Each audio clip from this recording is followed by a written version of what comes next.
આપના પ્રદેશ અગ્રણી ગોપાલ ઇટાલિયાએ મૃતકને શ્રદ્ધાંજલિ આપી સરકાર પાસે સહાયની માંગ કરી છે। પહેલગામમાં આતંકવાદી હુમલામાં મૃતકના પરિવારજનોને સરકાર 1 કરોડ રૂપિયા સહાય આપે અને સરકારી નોકરી આપવી જોઈએ તેમજ ઇટાલિયાએ શ્રદ્ધાંજલિ અર્પણ પણ કરી હતી।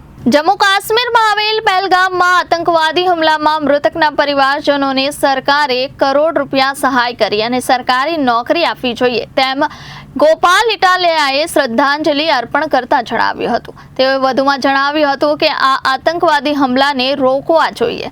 શૈલેષભાઈની પત્ની વિશે તેઓએ વાત કરતા જણાવ્યું હતું કે હવે તેઓના બાળકનું શું, ભવિષ્યનું શું। તેઓએ જણાવ્યું હતું કે આ કમાન્ડો અને પોલીસવાળા બધું નેતાઓની સુરક્ષા માટે જ છે, સામાન્ય નાગરિકો માટે કંઈ નથી। આ આતંકવાદી હુમલામાં મૃતકને ઓછામાં ઓછી 1 કરોડની મદદ કરવી જોઈએ તેમજ પરિવારના કોઈ સભ્યને સરકારી નોકરી આપવા અપીલ કરી હતી।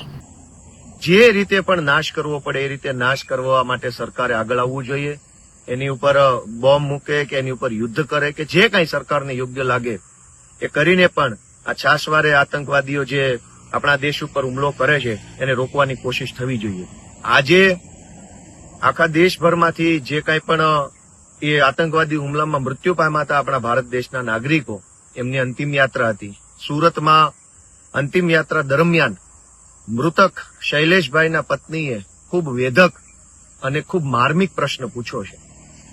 આજે બીજી કોઈ ટીકા ટિપ્પણીમાં ન પડતા શૈલેષભાઈના પત્નીના પ્રશ્નને સમજવો જોઈએ આપણે। એમણે એવી વાત કરી છે કે આ નિર્દોષ બાળકો જે છે એમના ભવિષ્યનું શું, એમને હવે કેવી રીતે એમને ભણતર મેળવવું, એમને ઉછેર કરવો, એમને એમનું સારું જીવન આપવા માટેનો જે આધાર હતો એમના પિતા શૈલેષભાઈ, એ આધાર ગુમાવ્યો છે। તો કેવી રીતે હવે એ જીવન જીવી શકશે, કેવી રીતે એમના પરિવારનું ગુજરાન ચલાવી શકશે? ત્યારે કરોડો પોલીસવાળા, આ તે બધા કમાન્ડોની ફોજ નેતાઓની સુરક્ષા માટે તો છે, પણ જનતાની સુરક્ષા માટે કોઈ નથી। આજે મારે એટલી જ લાગણી વ્યક્ત કરવી છે કે આ આતંકવાદી હુમલામાં જે લોકોનું નિધન થયું છે એમના પરિવારને ગુજરાતની સરકારે ઓછામાં ઓછા 1 કરોડ રૂપિયાની સહાય આપવી જોઈએ।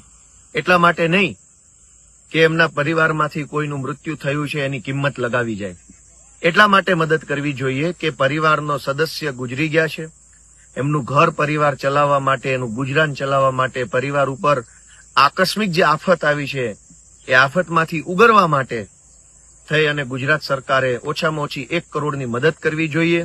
શક્ય હોય તો જેના પરિવારમાં આતંકવાદી હુમલાથી માણસોનું મૃત્યુ થયું છે એમના પરિવારના કોઈ યોગ્યતા ધરાવતા, શૈક્ષણિક યોગ્યતા ધરાવતા વ્યક્તિને બને ત્યાં સુધી સરકારી નોકરી આપીને પણ એના પરિવારને એક ગુજરાન ચલાવી શકાય, પરિવારને એક સ્થિરતા આપી શકાય એવો પ્રયત્ન ગુજરાતની સરકારે કરવો જોઈએ। મૂંગા ઉભા રહેલા નેતાઓ એ કોઈ જવાબ આપવા માંગતા નથી। હું આજે જે કંઈ પણ મૃતકો છે એમને શ્રદ્ધાંજલિ પાઠવું છું।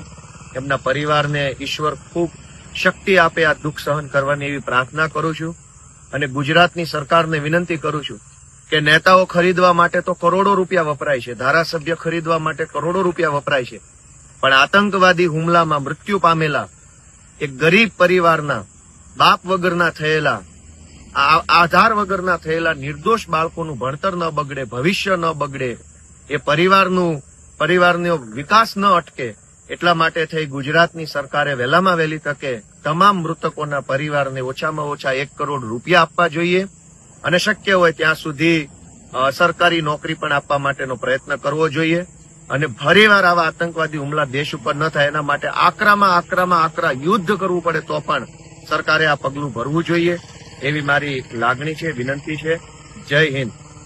Bureau report, Janadesh news, Junagadh.